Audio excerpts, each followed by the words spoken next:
Olá, sou Janete, doutora em comunicação, e seja bem-vindo ao Pode Ver Mais.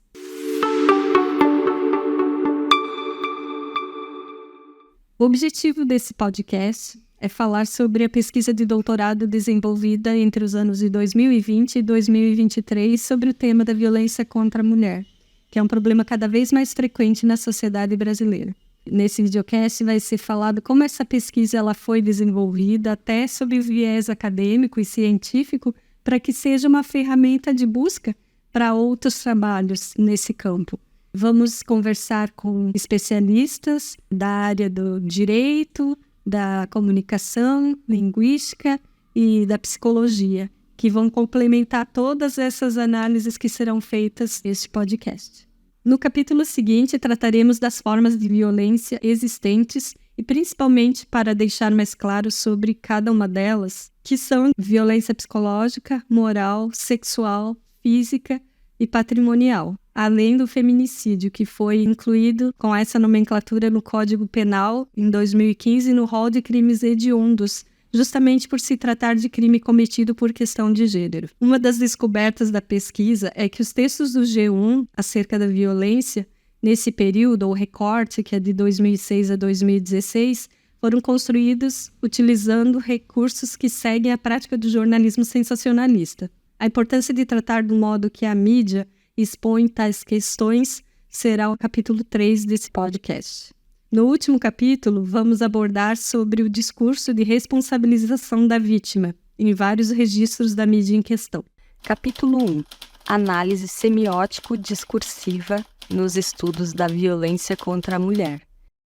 Então, nesse primeiro capítulo, será destacado os elementos que estruturam o estudo e os achados da pesquisa, desenvolvida com base na metodologia de análise semiótica discursiva, ou Greimmasiana, porque teve como fundadora Algirda Julian Greimmasi, em 1965, na França. E hoje esse método é usado por semioticistas como Eric Landowski, Paulo de Muro, Mariana Braga Clemente, Adriana Baggio, Felipe Pimenta, Antônio Roberto Rossi, Paula Piotto, Ana Cláudia de Oliveira, que é diretora de um centro de pesquisas sociossemióticas aqui no Brasil, na PUC São Paulo.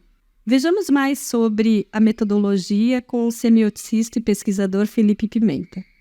A semiótica greimmasiana, enquanto ferramenta teórica e metodológica para análise desses textos diversos, permite, como a gente vê no caso da pesquisa da Janete, da violência contra a mulher, assim como na minha pesquisa com os perfis políticos na rede social Instagram, a gente poder abarcar diferentes formatos de texto com um arcabouço teórico-metodológico que nos dá segurança de poder fazer esse trabalho.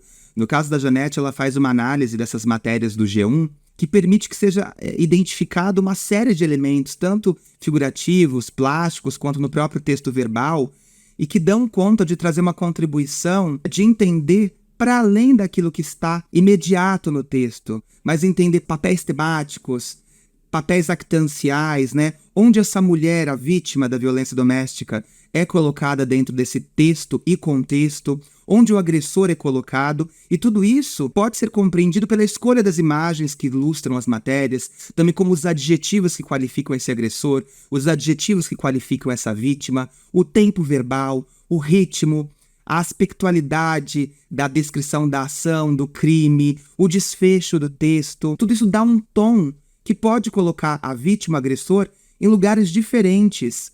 Pode dar um tom de seriedade, de credibilidade ou de naturalização da violência. Tudo isso dependendo da escolha verbal, mas também imagética. Ele soa como uma melodia, onde você pode ter a intencionalidade, que a gente não conhece a intenção certa, né, do autor. Nós nem nos ocupamos da verdade, como eu disse, a gente se ocupa com um parecer verdade.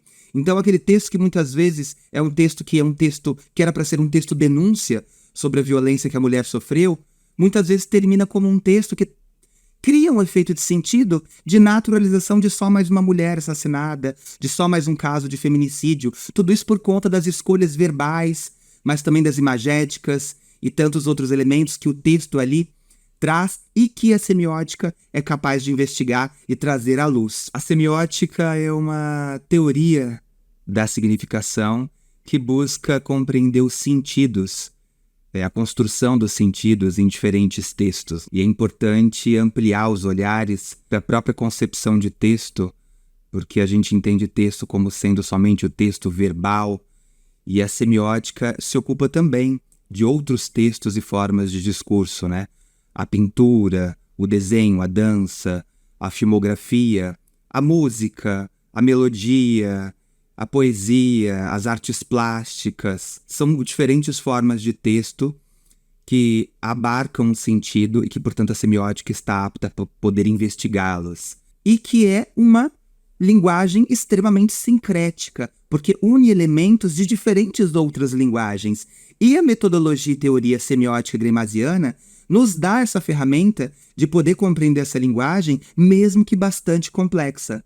E é isso que foi possível ser feito no meu trabalho de pesquisa com o Instagram, no trabalho da Janete com o G1, no meu atual trabalho com o TikTok e tantos outros trabalhos diversos e difíceis porque unem e mesclam diferentes linguagens, mas a teoria e a metodologia nos dá as ferramentas necessárias para poder fazer essa investigação. A semiótica se dedica, então, em mostrar não o que é óbvio nos textos, mas o que está implícito nos discursos analisados. E lembrando que texto para Greimas, como o Felipe mencionou, não se trata apenas do que é escrito, do verbal. Essa leitura inclui outras linguagens, como a imagética, que analiso durante a pesquisa. A semiótica também é uma disciplina que utiliza conhecimentos de outras áreas das humanidades, como sociologia, psicologia, antropologia, para entender e explicar os fenômenos comunicacionais existentes em nosso meio. O objetivo do estudo era entender sobre a construção dos significados produzidos por meio da linguagem verbal e imagética de notícias do portal G1 e quais os efeitos se reproduzem nesses discursos, se concentrando não apenas no que é dito, mas principalmente no nível de discurso que não está explícito ou do não dito. O recorte, como é chamado, o período de tempo estudado é de 2006 a 2016. Foi em lembrança dos 10 anos da criação da Lei Maria da Penha. A escolha da pesquisa no G1 se deu pelo acesso gratuito ou aberto dessa mídia, sem a necessidade de efetuar assinatura para obter informações, o que faz do portal um meio de grande alcance. Outro ponto importante é que o site produz conteúdo de todos os estados brasileiros, seguindo essa mesma linha editorial, o que permite uma análise mais uniforme. E por se tratar ainda de um canal de notícias de um grande grupo tradicional de comunicação do país, líder na categoria notícias e acumula, em média, 56 milhões de visitantes. Antes dessa sondagem, outro levantamento que recebeu a denominação Pesquisa Brasileira de Mídia 2014, Hábitos do Consumo de Mídia pela População Brasileira, revelou que a faixa etária dos leitores que mais acesso à plataforma de notícias é entre 56 e 65 anos, representando 10,7%. O site é mais procurado por homens, 6,5%, pessoas com ensino superior, 7,7%, e em municípios com renda familiar superior a 5 salários mínimos, 6,7%. Foram coletadas informações de uma planilha disponibilizada pelo portal inicialmente com 4.000 notícias. Em seguida, por meio da identificação das recorrências dos termos nos textos, conceito que é chamado em semiótica de isotopia, ocorreu uma delimitação do corpus para dar conta da análise. Descobriu-se então, nesse processo, utilizando a metodologia da semiótica discursiva, a construção e produção de papéis temáticos, que são funções social, cultural e discursivamente estereotipadas, tanto em relação à vítima quanto ao agressor. Ou seja, no discurso implícito, a mulher figura em boa parte dessas notícias como um sujeito conformado e refém, pela linguagem que se usa ao descrever essa personagem, que representam, nesse caso, estados disfóricos ou negativos, segundo teorizam Greimas e Cortez.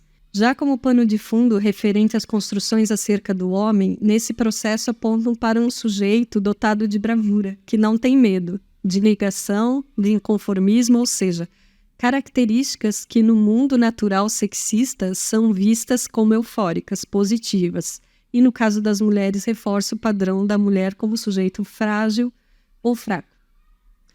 Greimas e Cortez tratam desse arcabouço teórico-metodológico no Dicionário de Semiótica, que serviu como base para perceber e construir essas análises. Outra descoberta da pesquisa é a prática do jornalismo declaratório pelo meio de comunicação, que, segundo Moraes, que é jornalista e propõe reflexões sobre as relações discursivas do jornalismo com grupos sociais historicamente oprimidos, na obra A Pauta é uma arma de combate, subjetividade, prática reflexiva e posicionamento para superar um jornalismo que desumaniza. Moraes diz que todos os elementos presentes na concepção de uma reportagem, quanto àqueles que foram descartados, são sempre políticos, e sim também arbitrários.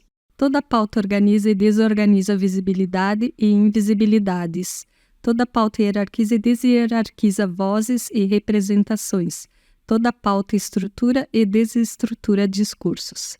Nesse aspecto, evidenciou-se ainda no estudo a prática do jornalismo sensacionalista, dada a estrutura e recursos utilizados com base no apelo, no exagero gráfico, temático, linguístico e semântico, totalizando 54,9% das matérias com esse viés. Considera-se que os elementos textuais e imagéticos se associam às características de uma espécie de mexerico, de fofoca, porque naturalmente atrai, ambicionando, nesses casos, mais o despertar da atenção do público do que o causar uma reflexão a respeito do tema. Isso faz parte do viés mercadológico do veículo, que também segue uma ordem corporativista sexista. Capítulo 2. Conheça os tipos de violência e suas manifestações.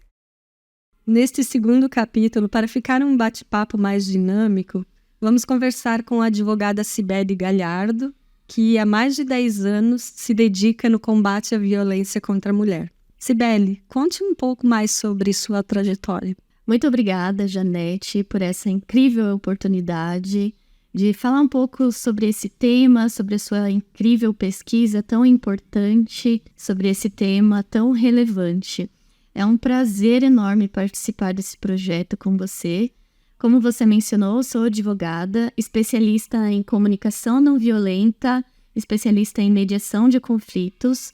Eu trabalho também como voluntária no projeto Justiceiras, que atua em causas de todos os tipos de violência, e também no projeto Me Too Brasil, que atua em casos de violência sexual, além de, recentemente, participar do Comitê da Mulher Advogada da OAB aqui de São Paulo. Muito obrigada novamente por essa oportunidade. Parabéns, Cibele. Muito importante esse trabalho ao qual você vem se dedicando há tanto tempo. Nos fale quais são, então, os tipos de violência e dê exemplos de cada uma delas. Vamos falar das violências, silenciosas. Vamos começar falando das violências silenciosas. A mais silenciosa é a violência psicológica. É aquela que está presente em todos os casos de violência. Todas nós, infelizmente, em algum momento da vida, já vivenciamos a violência psicológica. Precisamos prestar atenção nesse sentido. Essa realidade acompanha cada um de nós em nosso dia a dia, principalmente nós mulheres, causando muitos danos emocionais, diminuindo a autoestima feminina, prejudicando, perturbando o desenvolvimento da mulher em vários aspectos. No aspecto profissional, no aspecto emocional, no aspecto físico. Esses aspectos degradam a mulher cada dia mais, infelizmente. Isso acontece muitas vezes através do controle. O homem, tenta obter esse controle através das decisões, das crenças que a mulher tem, impedindo que a mulher possa tomar suas próprias decisões, impedindo muitas vezes, retendo a liberdade de crença dessas mulheres, humilhando, manipulando, ameaçando, isolando, proibindo de estudar, proibindo de viajar, de falar com amigos, com parentes. Fiquem atentos, isso é a violência psicológica. Começa com essas situações. A vigilância precisa ser constante. A perseguição começa depois a ser costumaz, os insultos, as chantagens, as explorações, a limitação do direito de ir e vir. E assim começa a violência silenciosa, que é a psicológica. Esse ponto é bem importante porque nos textos essas questões elas aparecem, às vezes não explicitamente, né? Está ali nas entrelinhas do discurso. Essa mulher ela figura realmente como refém.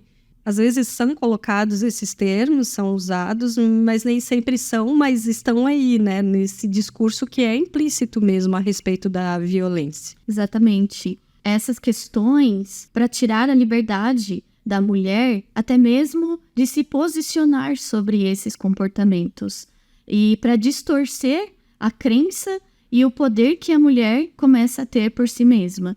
E esses fatos de que deixam a mulher em dúvida, criam essa dúvida mental e na sua memória fazem com que a mulher comece a suspeitar da própria sanidade mental. Aquela famosa frase, a louca, né? E isso começa a acontecer. Nós usamos nesses estudos, como você fez, o termo chamado gaslighting. Esse é um termo falado sobre isso, né? Isso mesmo, Cibele, você falou do gaslighting, né? Embora a vítima não perceba ou não saiba, né, o gaslighting é mais comum do que se imagina. Um exemplo de quando você diz, a mulher ela passou por uma situação com o homem, ela quer conversar, ela quer dialogar, mas ele fala assim, não, você tá louca, eu não fiz isso. Então ele nega, e essa prática faz com que a mulher ela comece a ter, em muitos casos, uma percepção errada dela mesma, do que ela está pensando, do que ela está vendo, assim, confunde mesmo, né? Um caso que eu analisei de uma publicação de uma revista científica chamada Confluências. Então a vítima, né, relatou depois que ela observou isso, que o marido ele trocava os objetos em casa para confundir justamente, né? Assim, para apontar e construir essa ideia de que ela estava louca mesmo, né? Exatamente. É importante nós ficarmos atentas e atentos também a isso, que outra forma silenciosa e grave de violência contra a mulher é a violência sexual. E essa violência é também um tipo de abuso contra a mulher. Trata-se, né, definindo esse abuso sexual, de qualquer forma que cause constrangimento à vítima. Quando se trata de violência sexual, não é em si apenas o ato sexual em si, mas também tudo que force a vítima a ter qualquer tipo de constrangimento sexual, sem o consentimento, ou seja, nos ônibus, metrôs, em qualquer lugares, isso que ameace, que faça com que a mulher se sinta coagida a ter a sua sanidade mental e sexual também ao mesmo tempo infligida. Nessa situação, inclui, obviamente, as situações de violências, de estupro, que são mais graves ainda, obrigar a mulher a realizar atos sexuais por conta do casamento. Pasme, né? O antigo Código Civil trazia isso, que a mulher era obrigada a ter relações sexuais, senão era um motivo de divórcio. Isso estava na lei, é um absurdo. Isso causa em muitas mulheres desconforto e repulsa, e impedir, em alguns casos, que a mulher utilize métodos contraceptivos. Forçar a mulher a cometer aborto, como nós vimos em alguns casos. Forçar o matrimônio. Infelizmente, em alguns países temos isso, essa violência. Gravidez, forçar uma gravidez. Que a mulher tenha um filho, imagina que nível. Forçar até mesmo uma prostituição. Existem casos de forçar a mulher a se prostituir por meio de chantagens, subornos, manipulações, limitar e anular o exercício dessa mulher, dela ter uma vida decente, além de limitar os seus direitos sexuais, os seus impulsos sexuais e reprodutivos, que é tão precioso para a mulher e é utilizado de forma tão monstruosa e tão horrorosa. Um discurso que é bem frequente disseminado na sociedade, ou inclusive nessas notícias, algumas notícias que eu analisei, é que a mulher que usa a roupa curta, ela está pedindo, né? Pedindo, digamos, para ser estuprada, para ser violentada. Então, nós temos uma notícia que eu trouxe aqui como exemplo, um caso de abuso. Olha o que está escrito. É o que disse o agressor. Que eu me lembre, meu desejo começou agora com ela moça. A minha vontade de ter relações com ela começou porque eu a via sempre de shorts curtos. Então nós vemos na notícia do G1 esse discurso, ele sendo multiplicado, na verdade. Porque, como justamente a Moraes falou, é um jornalismo declaratório. Por quê? Porque é uma escolha. Lembra que ela diz que toda pauta ela é uma escolha do destinador, que a gente chama, que no caso é o jornal. Então, esse discurso está aqui, nessa notícia, né? Essa notícia que esse veículo de comunicação, como nós vimos, que tem todos esses números, né? Que tem... É visitado por, em média, 56 milhões de pessoas, né? É isso que é replicado nesse discurso. Sempre esse senso comum da sociedade multiplica, como você trouxe na sua pesquisa, né? Os recortes trazem exatamente isso, a multiplicação desse discurso de senso comum, assim como a multiplicação da violência física. Como você trouxe também, as imagens trazem essa multiplicação, ao invés de doutrinar e ensinar, multiplicam a violência física.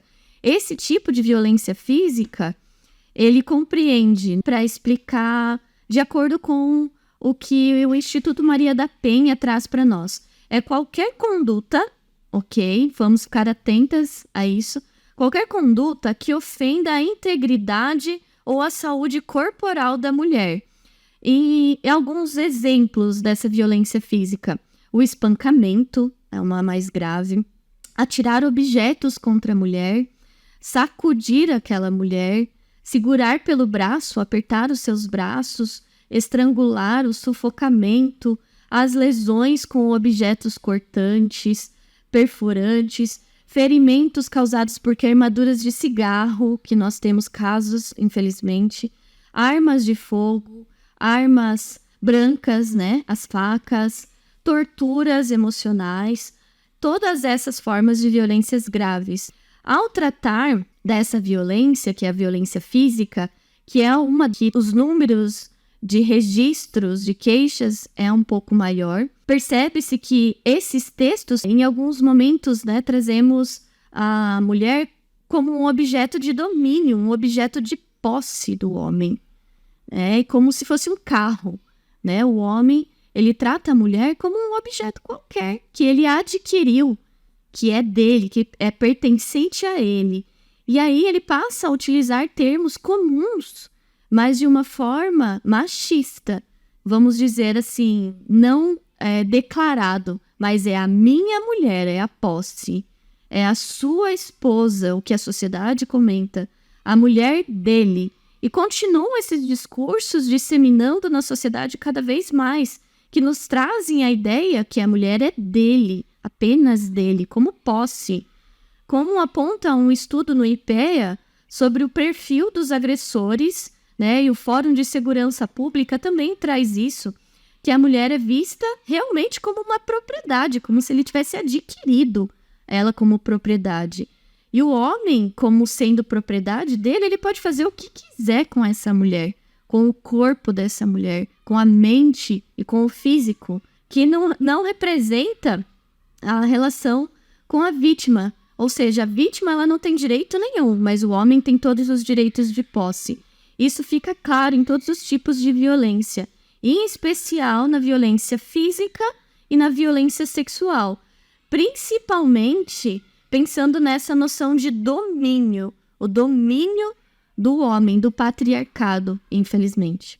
A Cibele também mencionou essa pesquisa do IPEA que nós temos aqui na tela, e esses discursos, foi feita essa pesquisa, perguntando para as pessoas, colocando essas frases, essas ideias, e perguntando se as pessoas concordavam ou discordavam.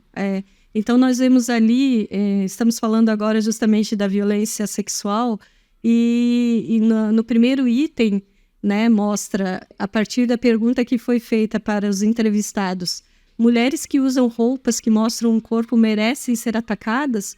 E pasmem, né, porque o item que está em azul mostra que a maior parte das pessoas, ou seja, ali tem mais de 60% disse que sim, que concorda, né? Opinião. Isso é uma pesquisa real, né? Que foi feita. Aqui nós temos o discurso, né?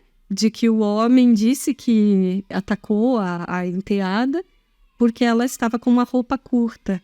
E aqui nós vemos nesse discurso que é multiplicado, que é uma escolha, como nós vimos, como a Moraes falou, né? Uma escolha. Então, na pesquisa, isso mostra realmente, de fato, como maior parte, no caso ali, né, da sociedade, ela pensa ainda, realmente. E algo que você destacou, que realmente aparece muito nas notícias, nas pesquisas que eu observei, como isso é uma construção, né, até linguística, que esse estudo ele propõe, né, essa análise do discurso. E que você vê isso nos pronomes, né, como pronomes possessivos. A sua mulher, né? É a minha mulher. Isso a gente fala no dia a dia, né? Mas isso, no caso da violência doméstica, se agrava. Porque traz todo um efeito de que é meu mesmo. E o que é meu, eu posso fazer o que eu Autoriza. quiser. Exato. Eu posso fazer o que eu quiser, né? É minha propriedade, como nós conversávamos, né? O carro é meu, a casa é minha. E eu faço o que eu quero no meu carro, na minha casa, e assim é com a mulher também. Então, existe essa ideia que ela é construída, ela está implícita nos discursos e nas práticas que nós vemos que permeiam essa violência contra a mulher. Como você traz muito bem, diga-se de passagem, na sua pesquisa de recorte do G1, das matérias do G1, a manipulação de informações para que se repercutam e se continuem esses casos de violência, minando, infelizmente, as famílias nessas situações. Então, isso também causa uma outra forma de violência, que é a violência moral, que existem nos lares, nos trabalhos das vítimas, tá? Que essa violência é entendida como a calúnia moral, a difamação, a injúria, e em vários casos o Instituto Maria da Penha também ele traz detalhes dessa violência moral, ou seja, o que ela é acusar a mulher de traição.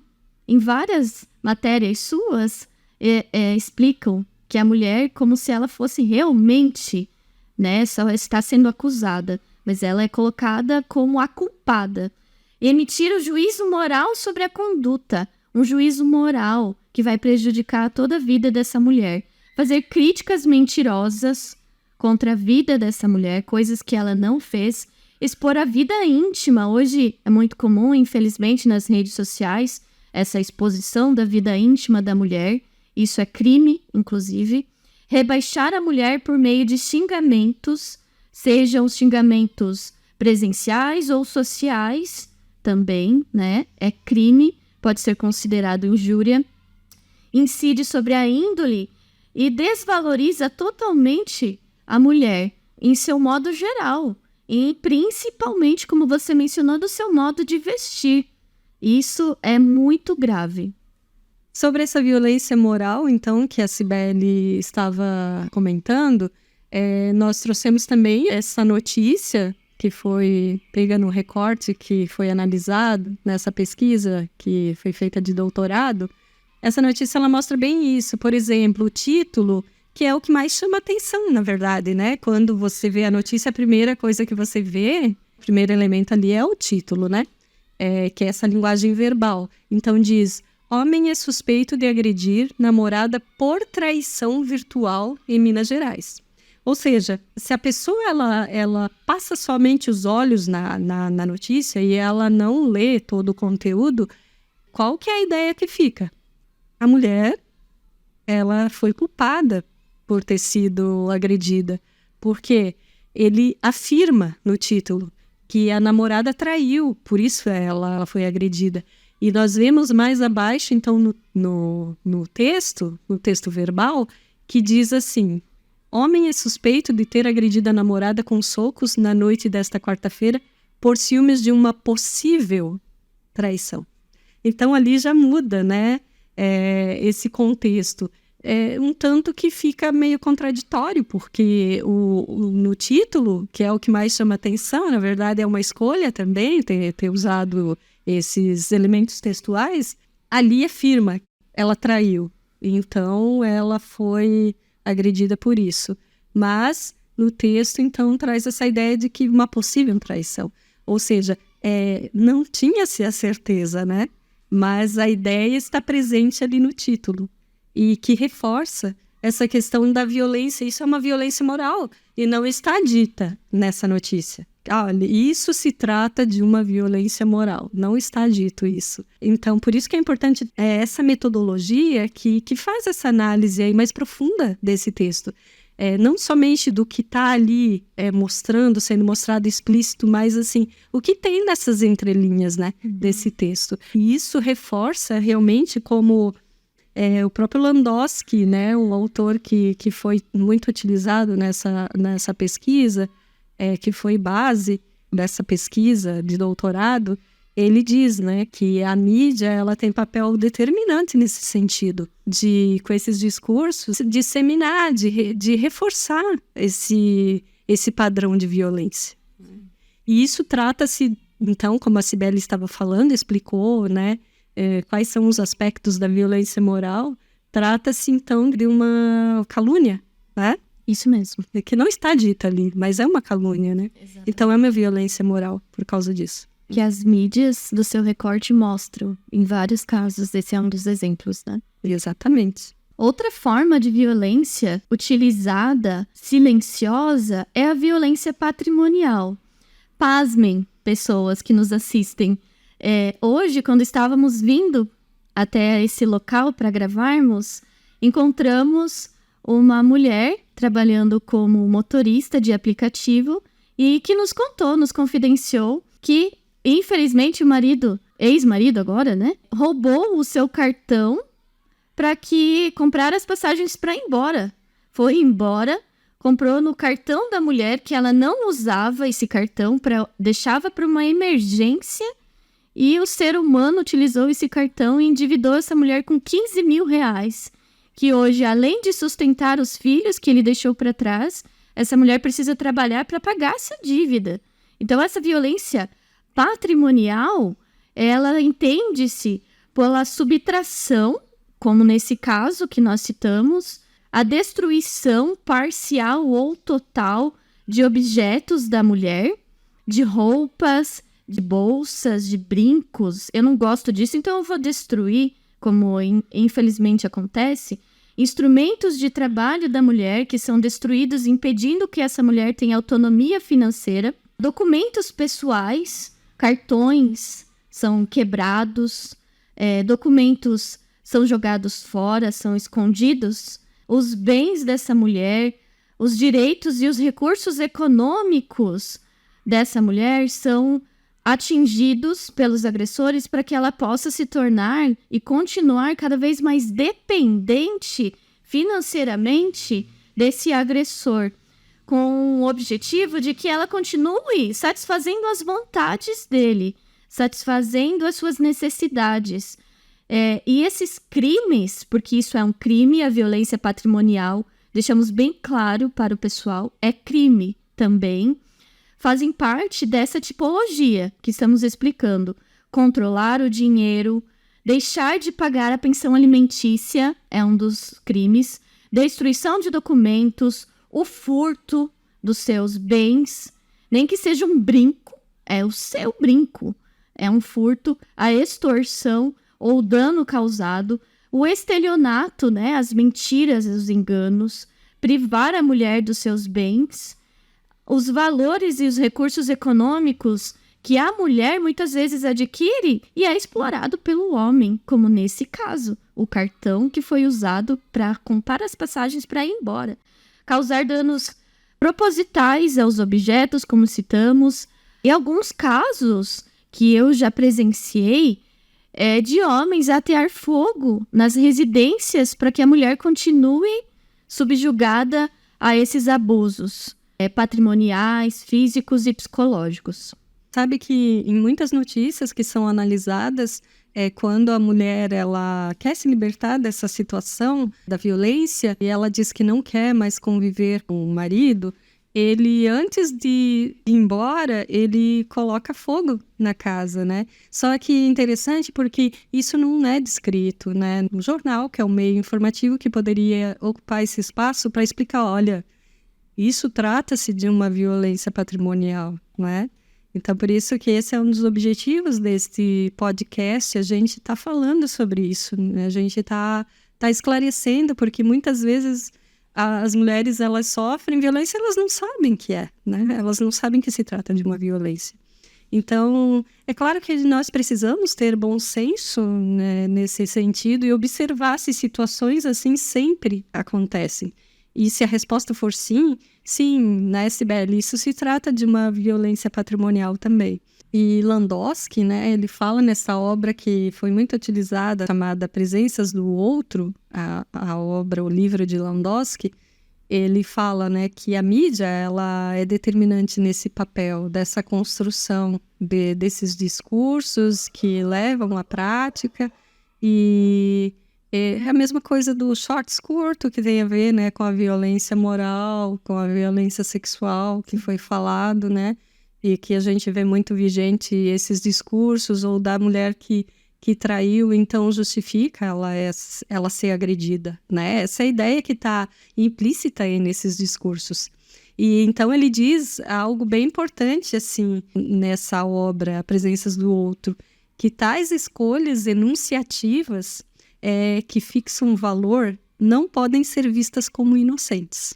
Porque muitas vezes, nesse processo todo, nesses títulos, nessas imagens, né, tanto nessa linguagem verbal quanto imagética, o que se reforça, se tira do foco a violência, sim, do agressor e passa a responsabilização da vítima, que é um outro capítulo, né, que nós vamos tratar. Que todos, né, fiquemos atentos a essas questões, né, para que nós possamos vencer, né, essas etapas que são difíceis, né, em especial nesses casos de violência contra a mulher. Então, antes de prosseguirmos, Sibeli, por favor, nos fale, explica quando é que se trata de um crime relacionado por ser uma questão de gênero ou quando não é. Se você puder nos dar alguns exemplos. Sim, isso é muito importante informarmos a sociedade sobre o feminicídio, porque o que se fala na lei não é o que se acontece em casos concretos. Por exemplo, a lei menciona que todos os tipos de agressão de gênero contra a mulher são considerados feminicídio. Porém, se não houver uma comprovação de marcas no laudo, né, o laudo corporal, se não existir uma comprovação de marcas, esses casos eles podem ser considerados de menor potencial ofensivo e não crimes hediondos como os feminicídios. Então, essas situações, na verdade, fazem com que as vítimas não sejam atendidas da forma com que deveriam. Então, de acordo com a lei que foi publicado no rol de crimes hediondos em 2015, inclusive uma lei recente nesses casos de violência de gênero. O que é violência de gênero? É em que a mulher foi morta por ser mulher. Isso aconteceu com ela por ser mulher. Então, esses feminicídios deveriam ser tratados de uma forma muito mais punitiva. E isso não acontece na realidade, no dia a dia forense. Nós não encontramos essas situações tanto em audiências, em delegacias, tanto nos julgamentos. A impunidade desses casos continua frequente, o que faz com que aumente os índices de violência doméstica e aumente também toda essa questão cultural e social trazida sobre o gênero da mulher, que a mulher deve ser vítima, como menciona a sua pesquisa, colocada isso de forma ali nas manchetes também do G1. E só um adendo aqui importante, né, para quem nos acompanha, que essa é uma conquista, tem sido incluída, porque imaginem quantos crimes por feminicídio, que hoje nós temos essa nomenclatura, né, por feminicídio não haviam ocorrido antes de 2015. Só que tem uma lei específica, né, falando desse crime, que é o feminicídio, que ele ocorre por questões de gênero, Sim. né? Então, é muito importante, é uma conquista realmente, né, para a questão do combate, né, da violência contra a mulher. Essa lei, a Lei Maria da Penha, Sim. né, são leis que estão aí para serem cumpridas, né, e que a mulher ela pode encontrar uma proteção maior por meio desses dispositivos. Sim, essas conquistas que você está mencionando são importantíssimas, porém, ainda existem um aumento. E por que será que esse aumento dos casos de violência acontece? Podemos dizer que por conta da mídia? Podemos dizer que essa relação social e cultural contribuem, como mostrou a sua pesquisa, para que esses altos índices de violência continuem se perpetuando na nossa sociedade. Tem até o autor, que é o Serva, numa obra chamada Jornalismo e Desinformação, exatamente o que a Cibele falou, porque a mídia, e como o Landowski também disse, né, que a mídia ela tem um papel determinante nesse sentido, né?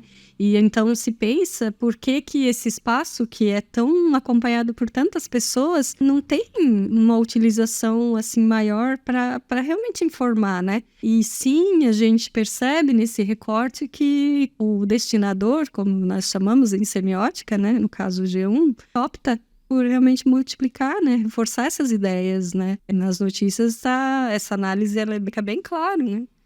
E o Serva, ele fala que nessa obra Jornalismo e Desinformação, que isso trata-se até de uma espécie de sonegação, porque essas informações, elas são sonegadas, elas não estão ali, né, para esclarecer, trabalhar nesse sentido de esclarecer essa mulher, esclarecer esse público. Então, isso é um desserviço, né? A gente fala, né? Porque a mídia, ela pode construir e desconstruir, mas muitas vezes, né? Como a Moraes defendeu, opta-se por uma questão até mercadológica, né? Opta-se nessa seguir reforçando esses discursos. E a gente sabe também, tem uma questão bem importante aí, que foi citada no início, que trata-se de um grupo dominante. E a gente sabe que por trás desses grupos dominantes tem um corporativismo, né? Que é todo um sistema que também alimenta a violência, né? Seja nessas linguagens, seja na prática, né? Então, esses discursos, eles são alimentados desse modo. Algo que precisa ficar claro, que uma pesquisa assim, ela não tem o objetivo, o propósito de punir ninguém. Até uma diretriz da Lei Maria da Penha, que essas pesquisas científicas elas sejam multiplicadas, elas sejam levadas, e esse é o intuito desse podcast também, de informar, porque quanto mais informação e esclarecimento houver, é uma forma de educar também em relação à violência contra a mulher. Porque quando nós sabemos de algo, muitas vezes nós começamos a nos policiar em relação às coisas. E a diretriz da Lei Maria da Penha, então, ela prevê, né, medidas socioeducacionais, principalmente para que se trabalhe com crianças e com público jovem, com palestras e tudo mais, com produções como essa, para realmente informar, né, e mudar essa visão de mundo, né? Essa visão natural, que Greimas e Cortez, eles até tratam usando esse termo de visão de mundo, que é natural, né? Que é naturalizado, que muitas vezes as pessoas cometem e nem percebem mais, porque é muito naturalizado, né? Capítulo 3. O jornalismo sensacionalista na abordagem da violência. Então, como que foi a base, os autores usados para identificar que esse é um jornalismo com 54,9% das notícias tendo esse cunho sensacionalista? Uma das autoras foi a Guimarães, porque ela fez uma pesquisa que trata desse jornalismo que não é novo, né? Não é novo. Ele era praticado, inclusive, pelas mídias mais antigas que nós temos. Então, assim, os jornais, como ela fala, né, que é a Gazeta, o Correio da Manhã, então já tinham essa prática, né? Então, a Guimarães, ela fala exatamente assim, ó, baseado nas faits divers, que são fatos diversos, né, que são produzidos na mídia, sem critérios, né? Ou seja, o critério ele é implícito, como nós já falamos, que é uma escolha do jornal, né? Então, esses fatos diversos, eles são largamente difundidos na imprensa periódica, mesmo em veículos que os evitam em nome do que se entende por profissionalismo e comprometimento com a informação. No caso, foi realmente uma descoberta bem importante dessa pesquisa, porque, de fato, eu posso dizer que não tinha essa ideia de que o G1 pratica um jornalismo sensacionalista. E foi, né? 54% dessas notícias que foi feito o levantamento mostram que sim. É uma prática que existe, né? Não só no passado, mas ela continua existindo, né? Mesmo que a gente não tenha ideia que esse veículo, que tem tanta expressão, existe essa prática. Nós utilizamos uma outra pesquisa que deu muita base para esse trabalho, que tem autores como a Teixeira e o Pedroso, né, que falam um pouco mais de como ocorre esse jornalismo sensacionalista, né, que produz informações que passam por critérios de intensificação e exagero gráfico, temático, linguístico e semântico, contendo em si valores e elementos desproporcionais, como nós vamos ver, nós trouxemos um exemplo a seguir, que são destacados, acrescentados ou subtraídos no contexto de representação ou reprodução do real social.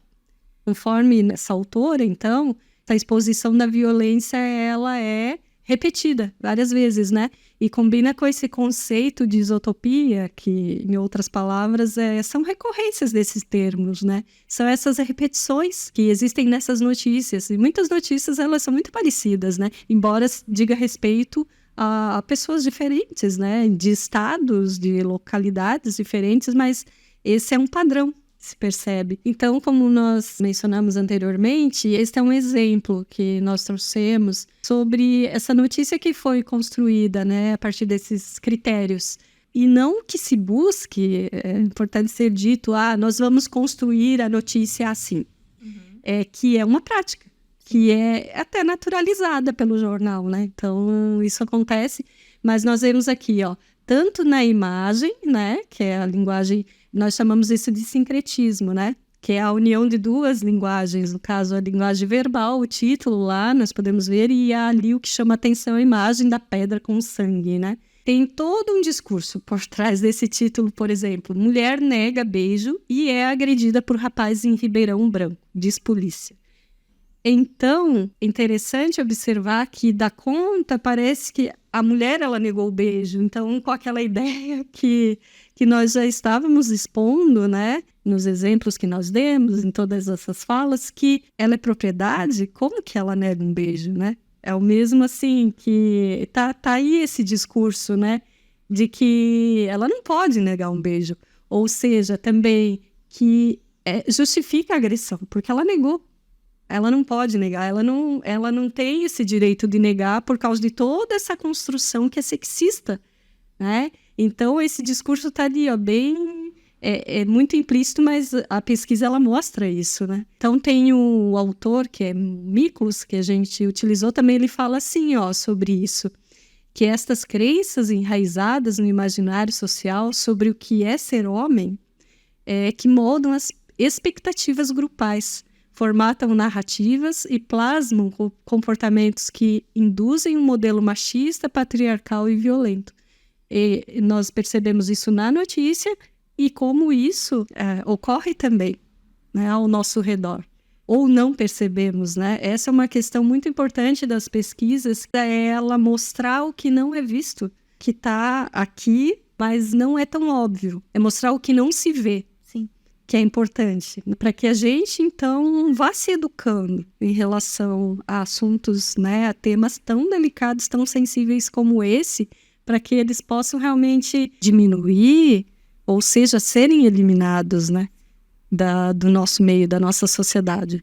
Perfeitas colocações, Janete. Complementando e apoiando a sua fala, essa sua pesquisa, ela traz a informação, que é o que nós precisamos para esses casos de violência doméstica serem colocados de uma forma diferente do que as mídias dos seus recortes do G1 e outras mídias também trazem. Essa desinformação e essa informação errada, manipulando as famílias e manipulando os homens para que continuem sendo agressivos e as mulheres para que continuem sendo culpadas, que é o seu próximo assunto, né? Obrigada por essa fala e também, só complementando que, como isso acontece, é muito... O Miklos, ele fala isso, ó. São crenças enraizadas no imaginário social. Então, isso está enraizado e ele é reforçado.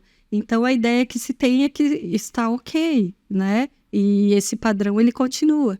Então, é muito importante, no nosso imaginário é trabalhado isso, com notícias como essa, com, muitas vezes, como o Greimazi, para ele o texto não é só o texto o que a gente lê, né? O texto verbal, como já foi dito no início, por mim, pelo Felipe. Essa análise é de um texto de uma novela, do que é disseminado num filme, numa notícia. Então, assim, são várias produções em que todas essas ideias, elas muitas vezes estão ali colocadas, né? Isso funciona no imaginário social de um modo que não se percebe. E por isso, assim, é importante trazer essas informações.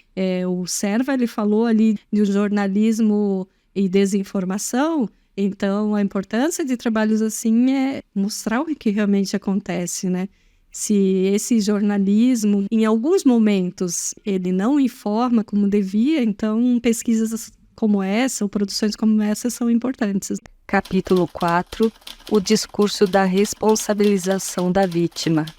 Então, todos esses exemplos mencionados no capítulo 3, no capítulo anterior, dão base para esse último capítulo. Chama-se a responsabilização da vítima. Como isso acontece? Vou explicar nessa notícia que nós trouxemos aqui. O destinador, o G1, ele é um destinador. Ele é um destinador desse discurso. Quem que ele trouxe? Tem, então, a jovem, tem o namorado e a mãe da jovem. Então, o destinador, o jornal, a mãe da jovem, esse sistema sexista. Então, constrói a ideia de que a vítima, ela foi responsável pela violência cometida contra ela. É essa ideia, esse exemplo é clássico que eu já usei em alguns outros momentos também e trago na tese. Então, olha o título. Jovem é agredida pelo namorado e mãe diz que filha deu motivos. No Espírito Santo. Pela fala da mãe, o jornal ele diz assim, ó, ele coloca entre as aspas, lembra do jornalismo declaratório, que a Moraes trabalha, coloca na boca da mãe, ele só deu uns tapas nela, porque a encontrou em lugar errado. Então, veja, alguns tipos de violência. A violência física, aí também tem uma violência moral, que nós observamos ali, porque ela estava no lugar errado. Então, justifica a violência, né, contra ela. Quem produz esse discurso, desse jornalismo que é declaratório, é a mãe. Interessante porque parece que reforça mais ainda essa ideia de que, porque a mãe ela tem esse papel, né? Esse papel importante, né? Então, a mãe está dizendo que a filha estava no lugar errado. Então, justifica para a mãe também que ela tenha sido agredida. Nós vemos que tira o foco, né, uma notícia como essa do agressor e coloca a responsabilização para quem? Para a própria vítima. Nós chamamos isso de revitimização. Por quê? O que é revitimização? A vítima ela já está sofrendo com essa agressão. E aí ela sofre uma revitimização por causa do reforço de um discurso como esse, né? Então ela está sendo revitimizada. E tem uma autora que foi essencial também, que deu muito suporte para essa pesquisa, que é a Safiotti. E ela desenvolveu algumas pesquisas de campo sobre violência contra a mulher. E essa de 95, que foi publicada então na obra Violência de Gênero, Poder e Impotência. Porque ela fala muitas vezes que a vítima, ela, em muitos casos, ela se torna impotente. Que ela, muitas vezes, nós ouvimos pessoas dizendo, mas a mulher não denuncia. Por que não denuncia? Este é um dos exemplos de por que a mulher não denuncia, porque ela é desacreditada, né? ela não recebe muitas vezes o apoio, o acolhimento necessário, então, em muitos casos, ela acaba permanecendo nessa situação e a partir daí, importante dizer isso, que muitas vezes ocorre o feminicídio, porque é uma sucessão de violências, né, do qual a mulher ela não conseguiu se libertar e nesses processos, então, chega ao pior de toda essa violência, que é a perda da própria vida, né? E a gente está falando isso para que, assim, todos nós nos conscientizemos disso, né? Não somente mudar todos esses discursos, participar dessa transformação que todos nós precisamos participar, mas acolher essas vítimas, né? Nesse processo todo. Então, vejam o que a Safiotti diz.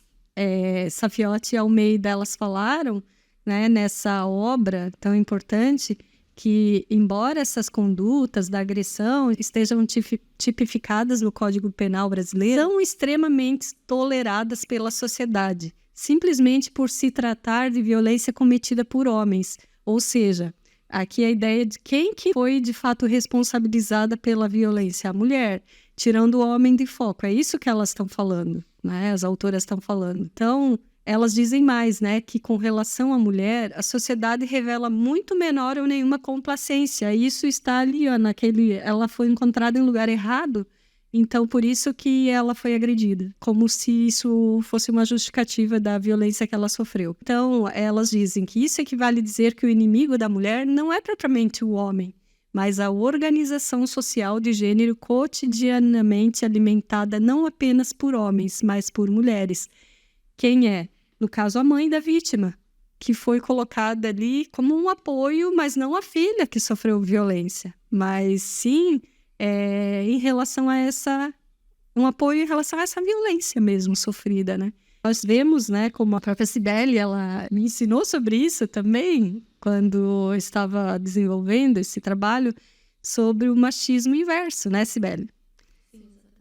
Por isso que a Safiotti e Almeida falam ali que faz parte de uma organização social, que a sociedade ela é constituída sobre esses padrões que reforçam a violência. Então, cotidianamente, isso é alimentado em casos de notícias como essas, né? E que se percebe ali que muitas vezes, muitas mulheres que sofrem violência não é exatamente ou somente pelo homem, mas essa violência, ela é também reforçada e apoiada por mulheres, né? É isso que as autoras dizem. Então, esta foi uma pequena demonstração de como os discursos construídos em nosso meio, pela mídia, entre outros destinadores, por exemplo, se presentificam no cotidiano da sociedade.